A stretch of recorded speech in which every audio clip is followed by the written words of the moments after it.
Hey everyone, it's Rebecca again. Welcome back to my aquarium. I wanted to share today a couple of tools that you can use when you're losing your mind, because I totally understand, for very understandable reasons, there are people who their trauma's been triggered or reality's hitting and you didn't think this is who we were and everything. I mean, it's just, yeah, stuff's hitting the fan, or it's heading towards the fan anyways. Oh yeah, did you guys hear that a guy who doesn't wash his hands because he doesn't believe in germs is going to be like the Secretary of Defense or something? It's going to be cool. So, yeah, anyways, I have a couple of tools that are actually really effective for helping when you've kind of like your mind is trying to kill you, or like is torturing you, or you just cannot get it under some sort of control. Like you can't focus on what you want to focus on. You can't stop thinking certain thoughts, things like that. I have a couple of tools. These are prayers. I'm a Christian. That doesn't mean that I'm telling you like, oh, you have to be a Christian. No, you have to, like, I can tell you, this is the language I use. This is what I know. This is how it works for me. If you are not Christian, if that stuff is triggering to you, I totally understand. I'm sure God understands as well, and just modify so that it works for you, because the principles all work the same. So the first tool is actually something called the Jesus Prayer. This comes out of Eastern Orthodox Christianity. And for those of you who are familiar with the Jesus Prayer, please be quiet, because I'm going to do it the right way and the way that the men told you. So the Jesus Prayer is really simple. It says, Lord Jesus Christ, Son of God, have mercy on me, your sister or your brother. The men said to say sinner, but that never made sense to me, because like, why would I define myself but that by that which Jesus removed? That's just, and it doesn't work for me. So it's Lord Jesus Christ, Son of God, have mercy on me, your sister. Okay, so that's the prayer, but there's only one part. Don't leave. Don't be like, that's stupid, I'm leaving. The second part is you actually have to keep track of how many times you say the prayer. Okay.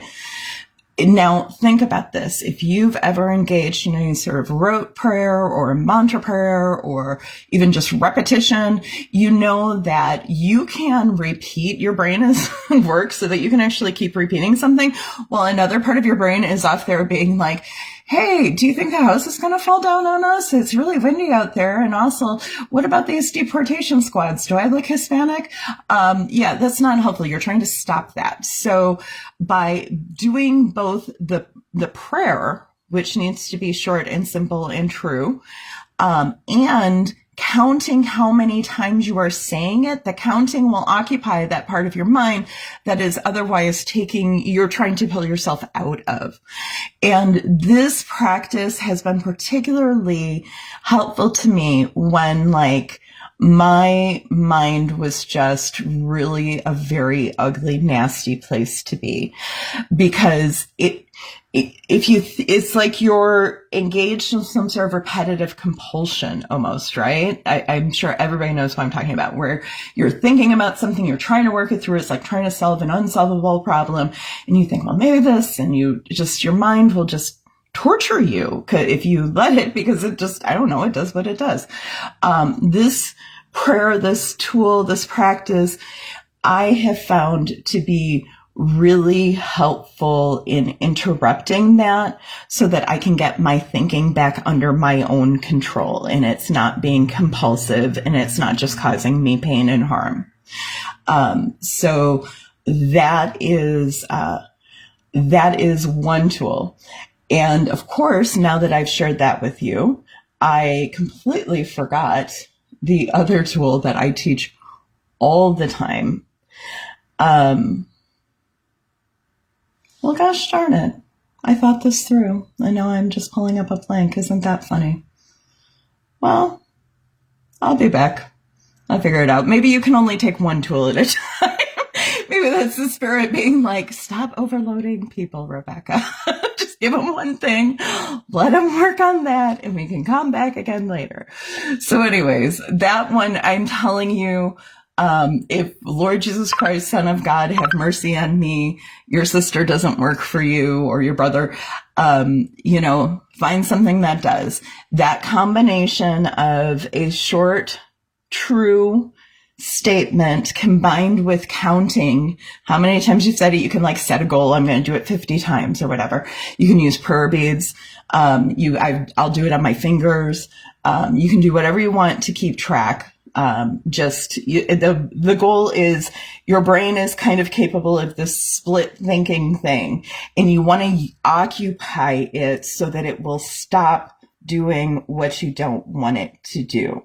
And then you can take back control over. I also, if this sort of thing you think could be helpful for you, I have a pamphlet that I created years ago. It was for an organization called, good Lord, what is wrong with my brain today? Harmony Foundation. It's in Islamabad, Pakistan. I don't think they're operating anymore.